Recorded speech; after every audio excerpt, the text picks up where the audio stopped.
Hello students, welcome back to Perfection IAS. So today's topic is non-alignment movement, which is one of the most strongest guiding principle of our foreign policy.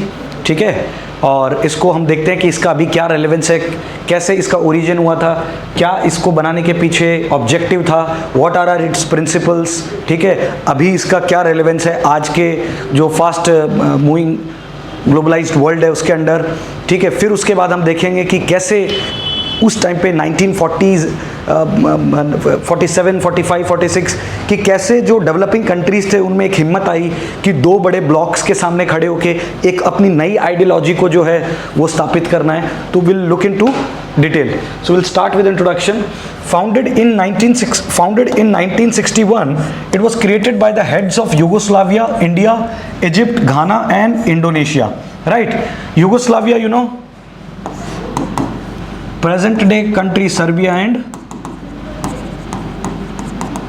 Montenegro. 1929 में क्या हुआ था कि crochet, Serbia, Slovenia, ये आपस के सारे kingdom मिलके इन्होंने एक सोसाइटी बनाई. फिर उसके बाद 1946 में इन लोगों ने ये जो जॉइंट किंगडम था इसका नाम रख दिया यूगोस्लाविया. Got my point. और प्रेजेंट डे में जो आज यूगोस्लाविया जिसको हम कहते हैं वो है सर्बिया एंड मॉन्टेनेग्रो.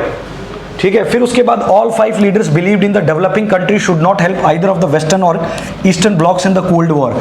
ये जितने भी कंट्रीज थे, क्योंकि ये न्यूली इंडिपेंडेंट कंट्री थे सारे, इन लोगों ने ये मिलकर तय किया कि जब वर्ल्ड वॉर सेकंड के बाद में ब्रिटेन बुरी तरीके से जो है हार गया था, उसके बाद इन्होंने एक चीज़ सोची कि अब आने वाले ग्लोबल वर्ल्ड ऑर्डर में हम किसी भी पावर ब्लॉक के साथ नहीं रहेंगे. Neither we will stand with Russia और neither we will stand with USA.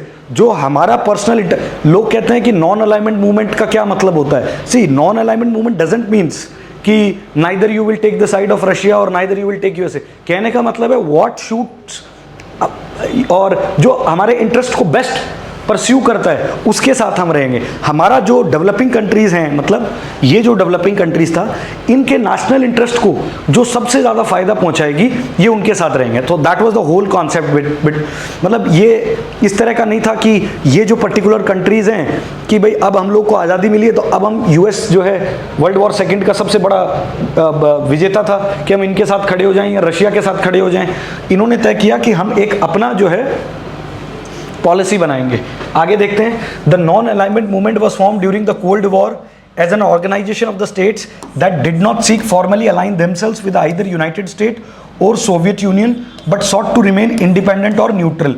मतलब ये जो कंट्रीज हैं Yugoslavia, India, Egypt, Ghana, Indonesia, ये लोग किसी के साथ नहीं रहेंगे. ये अपनी एक अलग इंडिपेंडेंट जो है पॉलिसी होगी इनकी. ठीक है, उसके अलावा they will be neutral.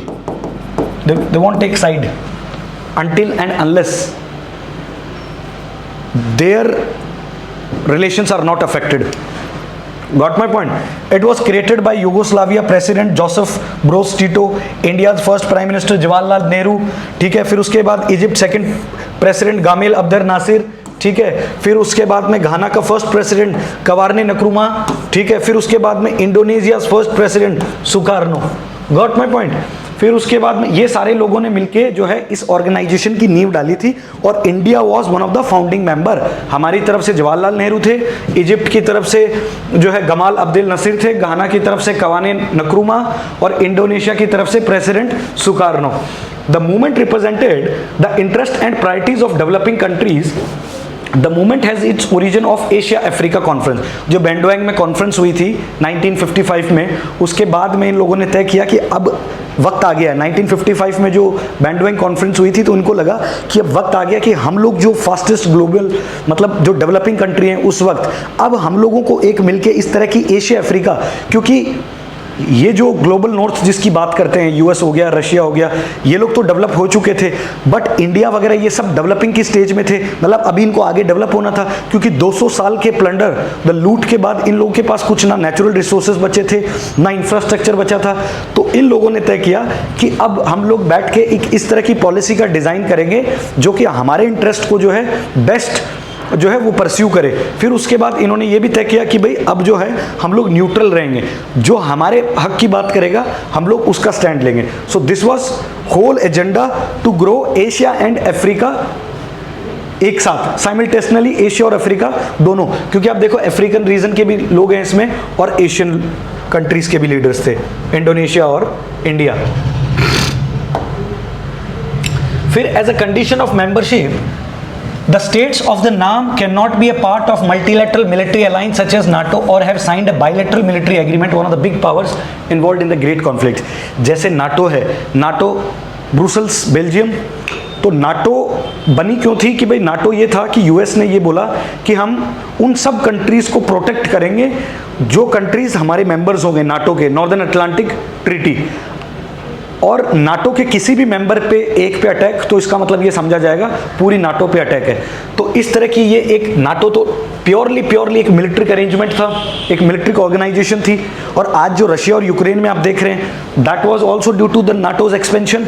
Got my point. इसीलिए रशिया को लगा कि नाटो जो है वो अब यूक्रेन में बढ़ रहा है, क्योंकि Ukrainian president Zelensky wanted to be the member of NATO. तो रशिया को डर लगा कि अगर आज नाटो अगर यूक्रेन तक आ गया तो फिर तो they can invade us also. ठीक है, तो ये जो नाम था नॉन अलाइनमेंट मूवमेंट, ये इस तरह की कोई मिलिट्री ऑर्गेनाइजेशन नहीं थी। फिर इसका प्रिंसिपल क्या था नॉन अलाइनमेंट मूवमेंट का, जो हमारी पंचशील थी ना, 5 प्रिंसिपल्स बुद्धिज्म से जो लिए थे।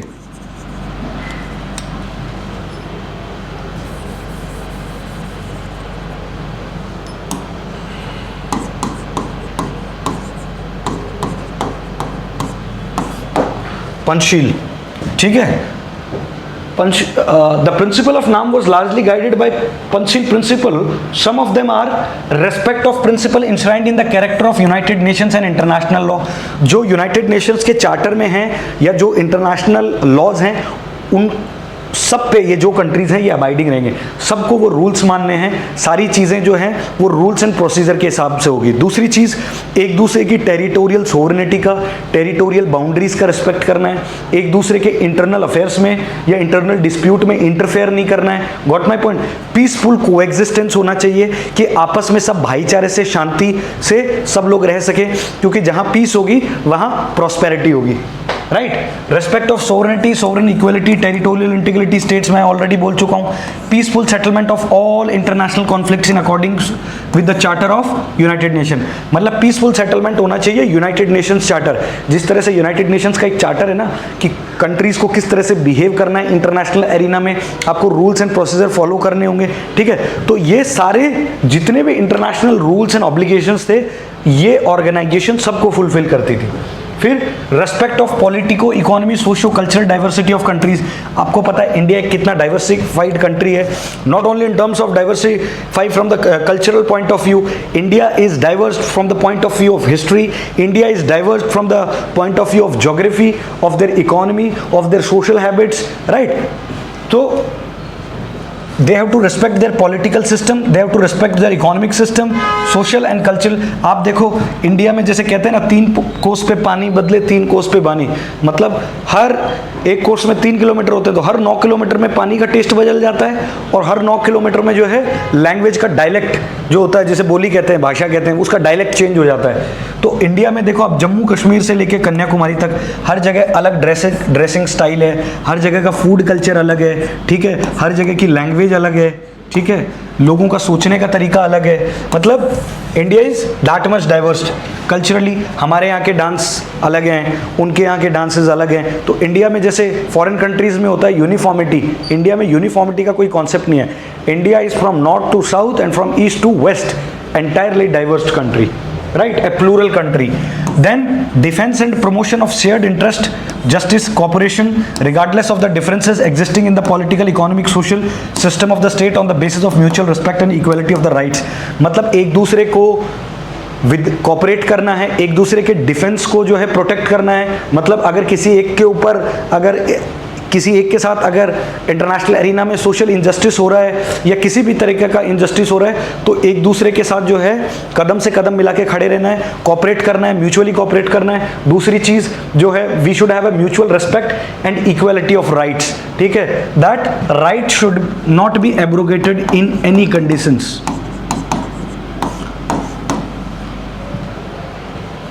Then respect for the inherent individual and collective self defence, collective self defence की बात की है।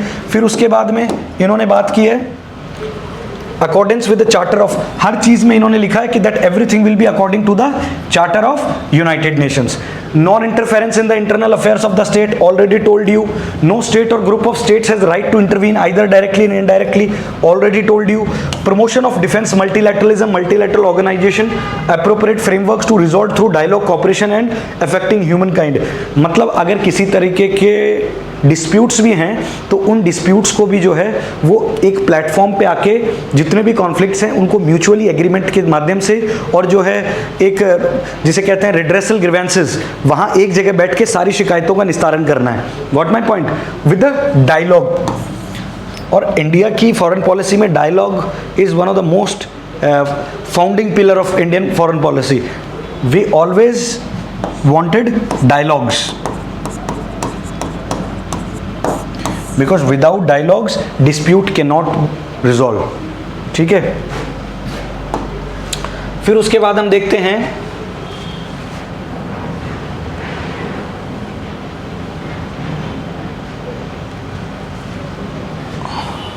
Objectives.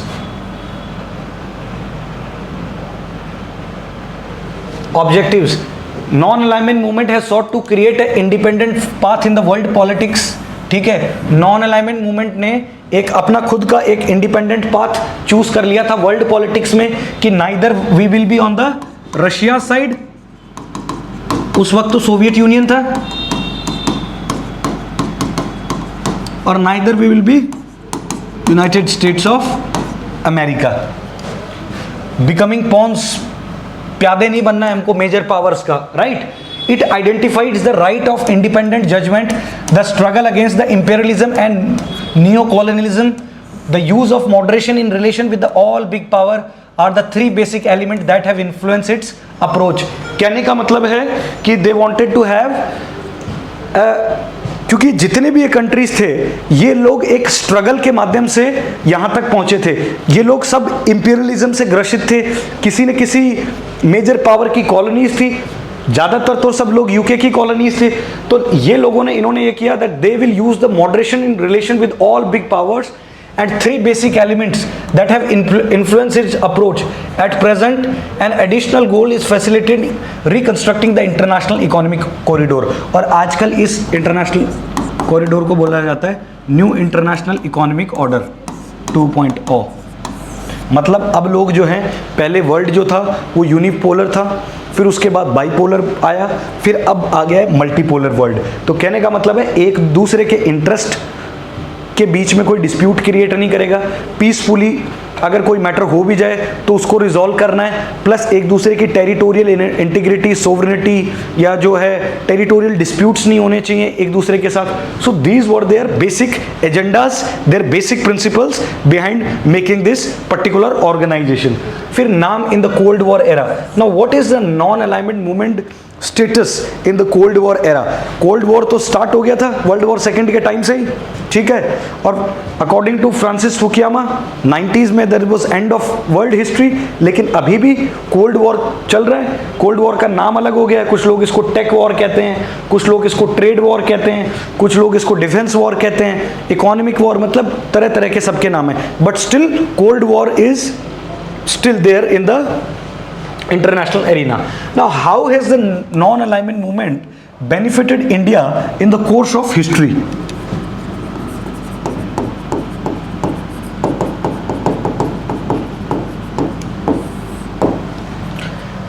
India being a founder of the largest member in the non-alignment movement, क्योंकि India was the largest member, क्योंकि उस वक्त भी India की पॉपुलेशन सबसे ज़्यादा थी इन बाकी कंट्रीज़ के पर्सपेक्टिव में, और आज अगर देखो तो इंडिया वर्ल्ड में सबसे हाईएस्ट पॉपुलेटेड कंट्री है, 5th लार्जेस्ट इकोनॉमी है आपकी।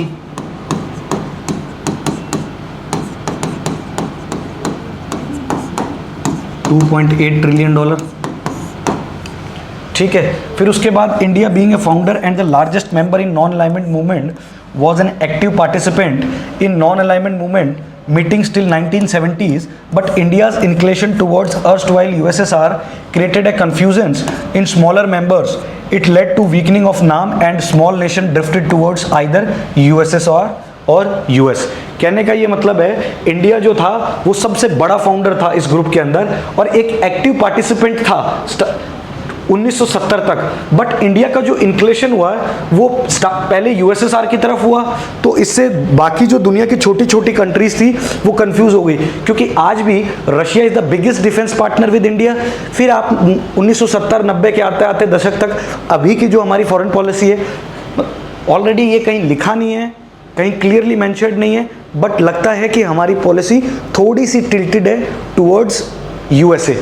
तो ये जो इंडिया का सिनेरियो था 1970s के बाद का, इसने छोटे छोटे कंट्रीज को सोच में डाल दिया कि India is a major economic power among all these countries. अब इनके इस रवैये से इनको क्या आगे करना है, अपनी फॉरेन पॉलिसी में तब्दीलियां करनी है, तो that particular situation has created a havoc for them, right. It led to weakening of NAM, small nation drifted toward either US or USSR. फिर जब इंडिया चला गया तो ये बाकी कंट्री भी धीरे धीरे आइदर यूएस की तरफ ड्रिफ्टेड होना स्टार्ट हो गए और आइदर यूएसएसआर की तरफ। Further disintegration of USSR led to the unipolar world order dominated by US. फिर उसके बाद यूएसएसआर का, यूगोस्लाविया का डिसइंटीग्रेशन हुआ 1990 के आसपास। फिर उसी टाइम यूएसएसआर का रशिया का डिसइंटीग्रेशन हुआ और रशिया बना, ठीक है। तो उसके बाद जो वर्ल्ड था वो एक यूनिपोलर वर्ल्ड बन गया। पहले तो फिर भी बाईपोलर था, रशिया और यूएस दोनों थे। अब जो पर्टिकुलर हेजेमनी जम गई वो यूएसए की जम गई। Got my point? Now India's new economic policy and inclination towards US raised questions over India seriousness over non alignment. आगे आगे चलते चलते अमेरिका की तरफ जैसे जैसे इंडिया का इंक्लिनेशन बढ़ता गया तो इन स्मॉल कंट्रीज़ के लिए भी बहुत प्रॉब्लमेटिक सिचुएशन हो गई, और इंडिया कितना सीरियस है इस ऑर्गेनाइजेशन को लेके वो भी लोगों को समझ में आ गया। धीरे धीरे चीज़ें फेड होना स्टार्ट हो गई। Prime minister of India skipped 17th non alignment movement summit held in Venezuela in 2016। 17वां जो सबमिट था उसको जब आप इतने बड़े सबमिट को स्किप करते हो तो इसका एक इंटरनेशनल ऑर्डर में या इंटरनेशनल अरीना में इसको एक डिप्लोमेटिक साइन माना जाता है। डिप्लोमेटिक साइन का मतलब होता है कि that we are not interested in this particular grouping, bilateral grouping कह लीजिए, मल्टीलैटरल ग्रुपिंग कह लीजिए, या इस पर्टिकुलर ऑर्गेनाइजेशन में, राइट। और प्राइम मिनिस्टर जैसा जो व्यक्ति अगर इस तरह से अटेंड नहीं करता है तो उसका मतलब होता है कि इस कंट्री का ये एक डिप्लोमेटिक स्टैंड है, right. It was only second such instance when head of the state didn't participate in the नाम कॉन्फ्रेंस। ये पहली बार, मतलब दूसरी बार ऐसा हुआ कि जो हेड ऑफ स्टेट्स थे उन्होंने नाम की कॉन्फ्रेंस में पार्टिसिपेट नहीं किया। Moreover NAM continued losing relevance for India in a unipolar world, specially after founder member failed to support India during crisis.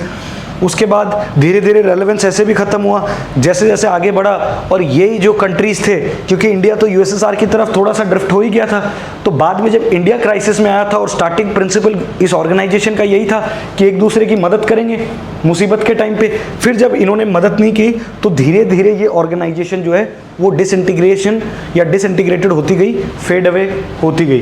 फिर ड्यूरिंग 1962 चाइना वॉर के साथ हमने देखा Ghana Indonesia adopted explicit pro China position. Ghana और Indonesia ने obviously China का साथ दिया, तो इंडिया की एक कंसिस्टेंट पॉलिसी बन गई। फिर during 1965-71 Indonesia being a Muslim country, Egypt took an anti India stand and supported Pakistan. Both are Muslim dominated countries, ठीक है, तो उनका खुद का एक पर्टिकुलर पॉलिसी होता है, तो इन लोगों ने पाकिस्तान का साथ दिया। तो ये कहीं ना कहीं हिंदुस्तान के लिए एक बड़ा चिंताजनक विषय था, इसलिए इंडिया ने फिर उसके बाद से इस ऑर्गेनाइजेशन को सीरियस लेना बंद कर दिया। Got my point?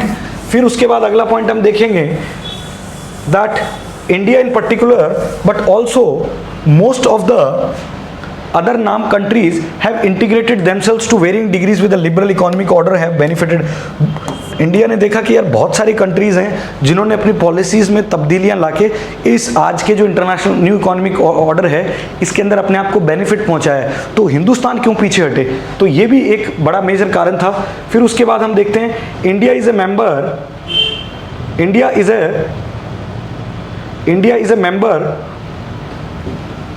Member of G20 and has declared itself is a nuclear weapon power and has all practical purpose abandoned the call of global nuclear disarmament.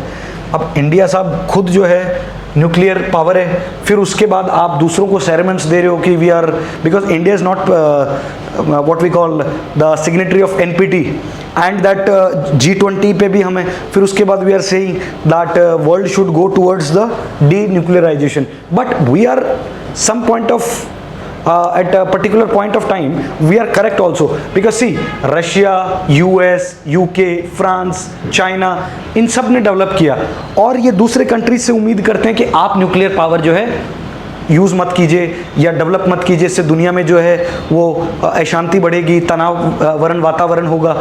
तो अगर ये लोग कर रहे हैं और फिर दूसरों को these countries are giving sermons, तो obviously in this multipolar world no country will take them too serious, right? फिर उसके बाद हम देखते हैं India has also engaged itself with a new and old global power. India joining the quadrilateral security dialogue. Quadrilateral security, quad मान लो आप, एक तरफ आप जापान के साथ हो, यूएस के साथ हो, इंडिया, ऑस्ट्रेलिया, तो क्वाड्रिलेटरल बन गया, ठीक है। फिर उसके बाद कोलिशन सीन बाय मैनी, ये कोलिशन भी क्योंकि ये कंट्रीज जो चाइना की तरफ थे। दूसरी बात, क्वाड में मेंबर, देखो क्वाड का तो मेजर ऑब्जेक्टिव ये था कि चाइना को कंटेन करना है, तो ऑब्वियसली ये मैसेज चला गया कि ये लोग तो चाइना के टुवर्ड्स हैं या चाइना के खिलाफ हैं ये लोग। तो ये भी कहीं ना कहीं इस चीज़ को, जो उन कंट्रीज़ के अंदर, जैसे चाइना ने बहुत सारी कंट्री में इन्वेस्टमेंट कर रखा होगा, इंडोनेशिया में, मलेशिया में, तो obviously they will take the side of China. जैसे पाकिस्तान है, कुछ भी हो जाए they will take the, because they are what we call in debit with China. So these all situations also create a havoc like situation to become this non-alignment movement relevant today, right? And China rise in Indo-Pacific and Shanghai Cooperation Organization led by China shown India's balancing approach in the new. भाई आप एक तरफ quad में भी हो, आप एक तरफ SCO में भी हो, क्वाड और SCO में दोनों पढ़ा चुका हूँ, आप पीछे जाके एक बार वीडियो चेक कर लेना। तो बैलेंस करने के लिए क्वाड में US के साथ भी है और SCO में चाइना के साथ भी है, तो इंडिया की बैलेंस हो गई सिचुएशन। फिर उसके बाद में हम देखते हैं प्रेजेंट सिचुएशन क्या है। The end of cold war lead to unipolar world and now tending towards multipolarity, the NAM is now reached irrelevant. दुनिया में कोल्ड वॉर खत्म हो चुका, ठीक है, लीड टू यूनिपोलर वर्ल्ड, वो unipolar world, and now it's going to be multipolar world. अब जैसे ही मल्टीपोलर वर्ल्ड हो गया है तो जो नाम है इसका रेलेवेंस खत्म हो गया है। फिर उसके बाद नाम could not push reform in the global bodies like UN, IMF, WTO। नाम ने इस तरह के कोई मेजर रिफॉर्म्स नहीं बताए या इस तरह की कोई इंटेलेक्चुअल आइडियाज़ नहीं दिए ताकि यूनाइटेड नेशंस में या इंटरनेशनल मॉनेटरी फंड में या WTO के अंदर, वर्ल्ड ट्रेड ऑर्गेनाइजेशन में कोई मेजर रिफॉर्म्स आ जाएं। फिर inability to find solution of the West Asian crisis, जो इसराइल वगैरह में, पैलेस्तीन वगैरह में, जॉर्डन में, अमान में, यहाँ पे जो क्राइसिस चल रहा है उसमें भी ये लोग अपनी पर्टिकुलर एक जो है भूमिका अदा नहीं कर पाए। Withdrawal of one of the founding member Egypt after the Arab spring, जैसे अरब स्प्रिंग स्टार्ट हुआ तो दुनिया में डेमोक्रेसी की लहर दौड़ गई, खास करके मिडिल ईस्ट में और वेस्ट एशिया कंट्री में, तो इजिप्ट बाहर हो गया नॉन अलाइनमेंट मूवमेंट से। तो जैसे ही एक पिलर जो फाउंडिंग मेंबर था जो बाहर हुआ तो ऑब्वियसली जो रेलेवेंस है वो कम होगा। फिर उसके बाद most of the members are economically weak, India को छोड़ के जितने भी मेंबर्स हैं उनका वर्ल्ड पॉलिटिक्स में कोई ज़्यादा कंट्रीब्यूशन है नहीं, तो दे आर इम्बैलेंस हो गया पावर का, इकोनॉमिक पावर का। फिर world has again moved towards bipolarity, once lead by US and other by China, Russia. The war turn Syria in the prime example where both US and Russia are asserting power. देखो आज Syria में क्या हो रहा है, ISI को support कर रहा है रशिया और यहाँ पे पीसफुल या डेमोक्रेसी लाने के लिए US सपोर्ट कर रहा है। सॉइल किसी और की है, लड़ दो मेजर पावर रहे हैं। यही लोग ऐसे, इन्होंने अफगानिस्तान में ये किया, इन्होंने वियतनाम वॉर में ये किया। तो इन दोनों मेजर पावर्स का ये कंसिस्टेंट अप्रोच रहता है, ये दूसरों के सॉइल में जाके लड़ते हैं, नुकसान होगा सामने वाले का होगा, इंफ्रास्ट्रक्चर खराब होगा सामने वाले का होगा, ठीक है। ये अपने आराम से इनकी टेरिटरी से बहुत दूर हमेशा ये वॉर लड़ते हैं। आप देखो US अपने आसपास कभी भी कोई प्रॉब्लम होती है वहाँ इंटरफेयर नहीं करता, ज़्यादातर या तो एशिया में या अफ्रीका में या मिडिल ईस्ट में इनको हमेशा कोई ना कोई प्रॉब्लम दिखती है और फिर ये उसको डिस्प्यूट रिजॉल्वर बन के उभर के आते हैं और फिर स्थिति और ख़राब कर देते हैं। फिर उसके बाद escalating tension in the Indo Pacific due to China's assertiveness, US acting counterweight to check the Chinese expansion policy. फिर एशिया में जैसे जैसे चाइना का एक्सपेंशन बढ़ रहा है तो यूएस के लिए भी एक चिंताजनक विषय है ये, तो इसलिए यूएस भी जो है काउंटर बैलेंस करने के लिए अपना पावर बढ़ा रहा है एशिया के अंदर। फिर the large scale migration in Europe Asia due to the unstable regimes of ethnic conflict in different part of world. दुनिया भर में जितनी भी है जो whether it is Eastern Europe, whether it is Middle East, ज़्यादातर लोग माइग्रेट करके इधर यूरोप चले गए। तो यूरोप चले गए क्यों? क्योंकि एथनिक कॉन्फ्लिक्ट्स हुए, इस वजह से इधर भी डिसइंटीग्रेशन बढ़ गया है, इधर भी जो है अनस्टेबिलिटी हो गई है। The issues of the global climate change gained occurrence of the catastrophic disasters raising the demand of global consciousness to deal. अभी एक ऐसा कोई मुद्दा लेके आना है या इस तरह का कोई सॉल्यूशन लाना है जिसमें सबकी सहमति हो। जो ग्लोबल डिसऑर्डर चल रहा है या जो भी इस तरह का माहौल ख़राब हुआ है ग्लोबल इकोनॉमिक ऑर्डर में, या जो पीस या स्टेबिलिटी में, weather it is Syria, weather it is Israel, weather it is Palestine, weather it is Iran, weather it is in any part of the world. So this is the most important thing. फिर उसके बाद changing US policies, ठीक है, protectionist policy. US जो है वो trade war पे उतर आया, अपनी चीज़ों के ऊपर प्रोटेक्शनिस्ट, दूसरों की चीज़ों पे ज़्यादा टैक्स लगा रहा है। मतलब आज यूएस में एक्सपोर्ट करना कोई भी सामान बड़ा महंगा हो गया है, ठीक है, ज़्यादा टैक्स लगा देते हैं ये लोग। और इम्पोर्ट चीज़ें, मतलब जैसे चाइना के ऊपर हमेशा आरोप लगता है एंटी डंपिंग का, ठीक है, कि अपने जो इनके जो होम कंट्री है उसमें जितना सामान, जैसे कोई एग्जांपल 10 रुपये का मिल रहा है तो ये सामने वाली कंट्री में 8 रुपये बेचने की कोशिश करते हैं, तो सामने वाली कंट्री का एमएसएमई सेक्टर खराब हो जाएगा, जो लोकल वेंडर्स हैं या जो लोकल मैन्युफैक्चरिंग यूनिट्स हैं उनकी जॉब चली जाएगी। तो this is also now doing by, मतलब अब यूएस भी ये सब चीज़ें कर रहा है। Formation of multiple regional economic groupings like TPP, Trans Pacific partnership, RCEP, regional comprehensive economic partnership, fading away with multilateral WTO. अब तो डब्ल्यूटीओ, रिकैप, ये जितने बड़े बड़े मेजर जो इंस्टीट्यूशनल ग्रुपिंग्स हैं ये भी धीरे धीरे फेड हो रहे हैं। उसके बाद हम देखेंगे relevance of NAM and theme and then India stand. तो अभी देखते हैं फिर रेलेवेंस क्या है नाम का, फिर थीम क्या है यूनाइटेड अगेंस्ट कोविड-19 के टाइम पे, फिर इंडिया का क्या स्टैंड है, and then at last we will see the what is the way forward और conclusion. Got my point? Now what is the relevance of NAM in the current global order? Can be used as a, NAM can be used as a platform to bring about the voice of south bloc and third world countries. आपको मैं already पढ़ा चुका हूँ global south का concept, आप जाके पुराना एक वीडियो देखिए जिसमें ग्लोबल साउथ को हमने इंटीग्रेट करके पढ़ाया G20 के साथ में, कि कैसे G20 में आने वाले टाइम में ग्लोबल साउथ जो है उसका एक मेजर, क्योंकि अभी जितने भी ग्लोबल साउथ के अंदर कंट्रीज हैं they are the fastest developing countries.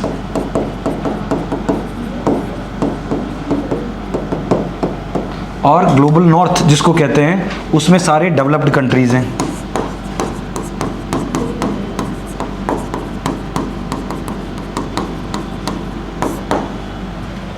ठीक है, stability in the rising multipolar world order, ठीक है, ये स्टेबिलिटी लेके आएगा राइजिंग मल्टीपोलर वर्ल्ड ऑर्डर में।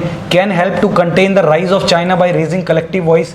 जैसे मैंने आपको बताया इजिप्ट बैकआउट कर गया, इंडोनेशिया कर गया, इंडिया का साथ नहीं दे रहे थे, तो अगर ये लोग वापस सारे साथ आ जाएं तो they can also contain the China's assertive nature. फिर उसके बाद में इनकी अगर एक कलेक्टिव वॉइस होगी तो उसका एक इफेक्ट भी होगा ग्लोबल वर्ल्ड ऑर्डर में, right. A platform where India leadership is recognized. और नाम ये एक ऐसा प्लेटफॉर्म है जहाँ पे जैसे और प्लेटफॉर्म में यूएस की, आइदर चाइना की, आइदर रशिया की और यूके, इन लोगों की हेजेमनी रहती है, लेकिन अगर नाम को ये लोग अच्छे से चला लेते हैं, कैरी फॉरवर्ड करते हैं, तो नाम एक ऐसा जो है ऑर्गेनाइजेशन बन जाएगा, ये एक ऐसा ग्रुपिंग बन जाएगा जहाँ इंडिया को अपनी लीडरशिप, इंडिया को अपनी जो स्किल्स हैं वो दिखाने का मौका मिलेगा। फिर उसके बाद unique platform for the countries with dissimilar background interest. बहुत सारे और कंट्रीज ऐसे हैं जो किसी ब्लॉक में नहीं है, वो दे कैन ऑल्सो कम।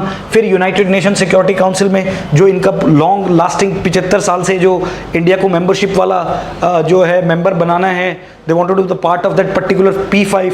ये एजेंडा को भी आप यहाँ उठा के और इसको और जो है आप इसको अच्छे तरीके से अपना कंसर्न रेज कर सकते हैं। Virtually non alignment movement contact group summit held throughout video conferencing. और अभी जितनी भी मीटिंग्स वगैरह हो रही हैं they are going through the virtual online माध्यम से जूम वगैरह and other platforms. But the core agenda is here कि आपको जैसे G20 की मीटिंग होती है, G7 की होती है, ब्रिक्स की होती है, SCO की होती है, जहाँ पे एक दूसरी कंट्री के हेड स्टेट आके मिलते हैं, फॉरेन मिनिस्टर मिलते हैं, डिफेंस मिनिस्टर मिलते हैं, ठीक है, कॉर्पोरेट मिनिस्टर मिलते हैं, कॉमर्स मिनिस्टर मिलते हैं। तो इस तरह से इनको भी अपना एक इस तरह से सिस्टमैटिक डिज़ाइन करना चाहिए जहाँ पे हेड ऑफ द स्टेट्स आके मिले, उससे रेलेवेंस भी बढ़ेगा और उससे बाकी चीज़ें और म्यूचुअल जो ट्रस्ट है, म्यूचुअल कनेक्शन है, वो और स्ट्रांग होगा। What my point now, the theme united against कोविड-19, ये सब लोग जितने भी थे they were all united against the कोविड-19। फिर the meeting was convened at the initiative of president Ilham Aliyev of Azerbaijan in the capacity of non alignment movement. तो ये भी अपने आप को नॉन अलाइनमेंट मूवमेंट के मेंबर हैं ये भी। तो इन्होंने एक मीटिंग बुलाई थी कोविड के टाइम पे, ठीक है, तो और कंट्रीज़ को भी हवा मिलती है इन चीज़ों से। फिर more over 30 head state and other leader joint the submit. इससे पता चलता है कोरोना टाइम पे अगर ऐसे कंट्रीज़ मिलके सबमिट कर रहे हैं, कॉन्फ्रेंसिंग कर रहे हैं, तो इससे और दूसरे जो ग्रुपिंग्स हैं या ग्लोबल ग्रुपिंग्स हैं उनमें एक मैसेज जाता है that these countries are united against any global pandemic और एनी ऐसी सिचुएशन जो इम्पैक्ट करती हो उसके हेल्थ इंफ्रास्ट्रक्चर को या उसके इकोनॉमिक इंफ्रास्ट्रक्चर को। फिर the summit also address the United Nation General Assembly president और WHO के चीफ को। It was the first time that prime minister Narendra Modi participated in the NAM summit since he assumed the office 2014। 2014 के आने के बाद 16 में लोग मना कर दिए थे सबमिट करने से, मतलब वर्चुअली किए थे। फिर उसके बाद ये फर्स्ट टाइम ऐसा हुआ कि इंडियन प्राइम मिनिस्टर ने वर्चुअली सबमिट को अटेंड किया। फिर इंडिया का स्टैंड क्या है, India's role in fighting against कोविड-19। आपने देखा कि कोविड मैत्री प्रोग्राम चलाया, कैसे हम लोगों ने दूसरे कंट्रीज़ को, वेदर इट इज़ अफगानिस्तान या हमारे रिलेटिव आसपास जितने भी नेबरिंग कंट्रीज़ हैं, उन सबको हमने, whether it is mask, whether it is vaccines और whether it is any medical equipment, हम लोगों ने कितनी ज़्यादा मदद की। फिर India is regarded as the pharmacy of the world specially for affordable medicine. पूरी दुनिया भर में इंडिया की फार्मेसी इंडस्ट्री की चर्चा होती है क्योंकि सबसे अफोर्डेबल, सबसे ट्रस्टेबल इंडियन फार्मास्यूटिकल इंडस्ट्री है। फिर despite its own needs during कोविड-19 pandemic, it has ensured supply medical to the 133 partner countries and 59 NAM members. ये आप इसको आंसर में भी लिख सकते हो। हमारी खुद की स्थिति खराब थी, स्टिल हमने 123 देशों की मदद की और उन 123 में से 59 जो थे वो नाम के मेंबर्स थे। Now India's active global effort to develop remedies vaccines needed to the new template of globalization. Now this organization can be treated as a new template of globalization if we effectively work within it, if we effectively लगातार meeting करते रहें, submits करते रहें, conference होती रहे, dialogue partnership जब तक चलती रहेगी तब तक इसका रेलेवेंस बना रहेगा। और जब तक आप बाइकआउट करोगे इस तरह की कॉन्फ्रेंसेस को, इस तरह के सबमिट्स को, तो ऑटोमेटिक चीज़ें थी जो स्टार्ट हुई थी जिस ग्रेविटी के साथ या जिस मोटो के साथ, धीरे धीरे वक्त के साथ डिसइंटीग्रेट या फेड अवे होती भी चलेगी। इंडिया ने स्टेट किया that covid shown it's limitation of the existing international system, the world need more representative international institution, thus world order should be more representative. दुनिया को नाम जैसी और ऑर्गेनाइजेशंस की ज़रूरत है और हम यहाँ पे जो है नाम कोई अच्छे से नहीं चला पा रहे हैं। फिर उसके बाद जो पोस्ट कोविड वर्ल्ड ऑर्डर था, that can have a new template of globalization based on fairness. नया जो ग्लोबलाइजेशन टेम्पलेट होगा वो किस पे होगा, fairness, equality, humanity, transparency is needed, ठीक है। फिर उसके बाद इंटरनेशनल कोऑपरेशन की भी हमको जरूरत है। NAM should call upon the international community and WHO to focus on building health capacity of these developing countries. WHO को और डेवलप्ड कंट्रीज को साथ में लाके, इस ऑर्गेनाइजेशन के साथ में लाके, जो ग्लोबल साउथ के कंट्रीज हैं उनका जो हेल्थ इंफ्रास्ट्रक्चर जिस तरह से ध्वस्त हो गया था कोरोना के टाइम पे या और आगे कभी हो, तो कैसे वो अपनी कैपेसिटी जो अपना इंफ्रास्ट्रक्चर को वापस कैसे बिल्ड करें, तो ये भी इस ऑर्गेनाइजेशन के माध्यम से अगर कॉपरेशन करें तो पॉसिबल है।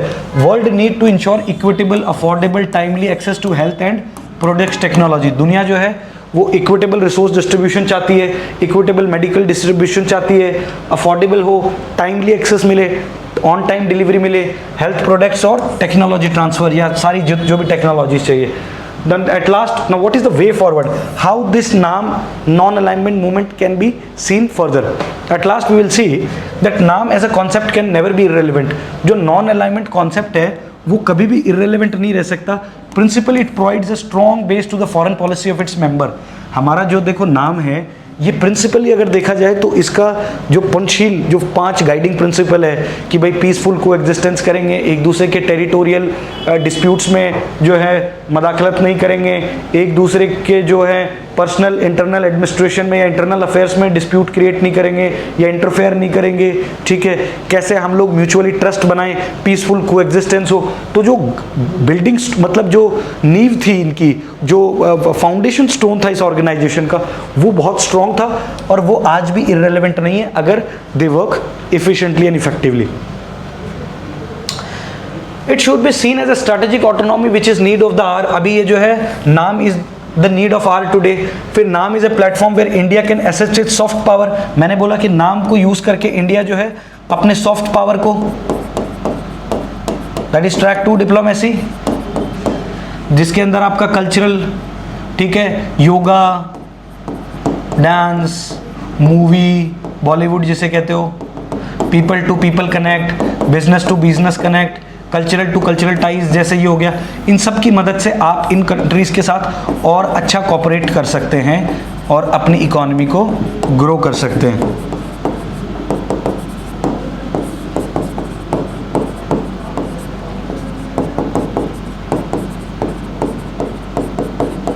With the help of this, और India can be a torch bearer for the small countries at a multilateral platforms. फिर उसके बाद हम देखते हैं a platform like non alignment movement should be used for consensus making spectrum of global issues like terrorism.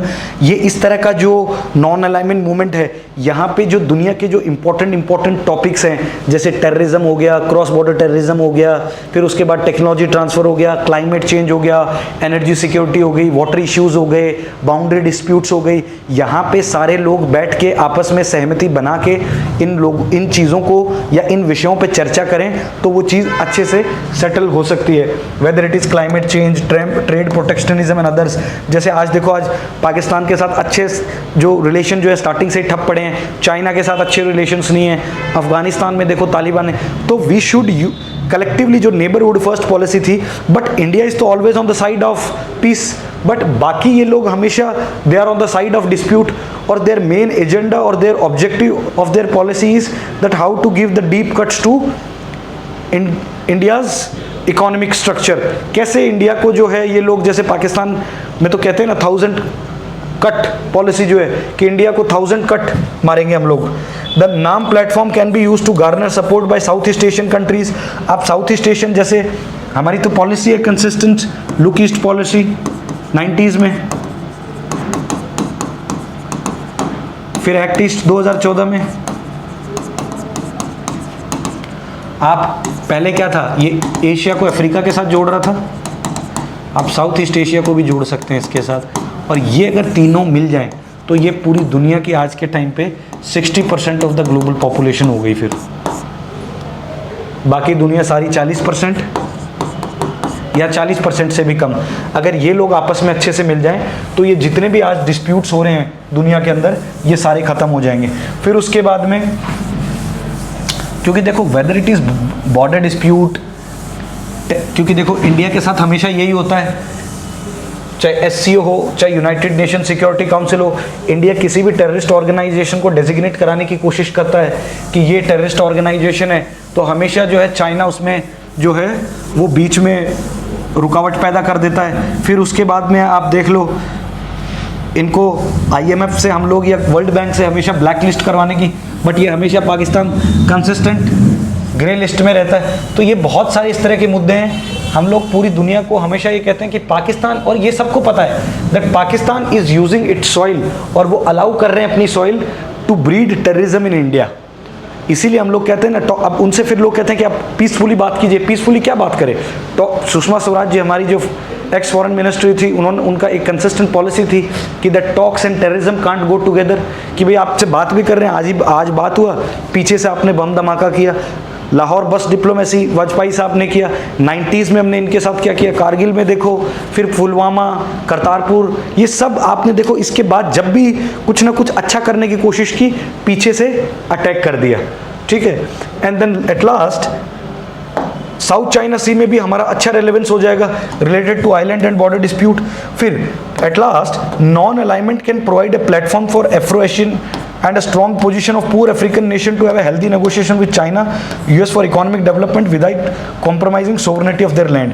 मतलब नाम जैसे platform को यूज़ करके ये जो अफ्रीका के पुअर नेशंस हैं ये अपनी इकोनॉमी को सुधार सकते हैं और चाइना के साथ अच्छे संबंध कर सकते हैं विदाउट लूजिंग देयर सोवरेनिटी, क्योंकि नाम का बेसिक एजेंडा ये है कि हम लोग जो है हमारे जो गाइडिंग प्रिंसिपल है या आप हमारी सोवरेनिटी के साथ छेड़छाड़ नहीं करेंगे। We don't want to be your colony, ठीक है, आप हमारी मदद कीजिए बट कॉलोनी बना के नहीं, एक इक्वल पार्टनर मान के या एक दुनिया में म्यूचुअल पीसफुल सिचुएशंस बनी रहे, सौहार्द अच्छा बना रहे, उसको मान के, रेदर देन आप यही सोचो कि आप हमें डोमिनेट करेंगे, आप हमको जो है कॉलोनी बना लेंगे, इकोनॉमिक कॉलोनी या इंपीरियल नेचर अपना दिखाएंगे, तो वी don't want.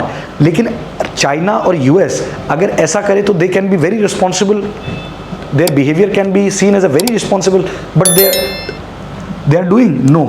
Will they do ever? No. Why? Because इससे इनका इंटरेस्ट परसू नहीं होता है। So guys this was all about non alignment movement. हमने स्टार्टिंग से देखा कि कैसे नॉन अलाइनमेंट मूवमेंट का इंट्रोडक्शन हुआ, कौन कौन इसके अंदर फाउंडिंग मेंबर्स थे, बैंडवाइन कॉन्फ्रेंस से कैसे स्टार्ट हुआ, ठीक है, क्या इनका ऑब्जेक्टिव्स था, इनका प्रिंसिपल हमने देखा। फिर उसके बाद में हमने देखा कि कैसे जो है नाम इफेक्ट करता है और बेनिफिट करता है कोल्ड वॉर एरा के अंदर। फिर उसके बाद हमने देखा प्रेजेंट सिचुएशन क्या है आज, या आज रेलेवेंस क्या है नाम का। Got my point? फिर उसके बाद हमने देखा कि रेलेवेंस नाम का और थीम कोविड-19 के टाइम, फिर आज इंडिया का क्या स्टैंड है खास करके कोविड-19 के बाद में, और जैसे कोविड-19 में पूरी दुनिया में इंडिया ने हेल्प की, फिर इंटरनेशनल कॉपरेशन कैसे हम जो है कॉपरेट कर सकते हैं इस नाम ऑर्गेनाइजेशन की मदद से, and at that last we have done way forward. So this is all about NAM. Keep watching Perfection IAS। Till then, thank you, take care, bye bye.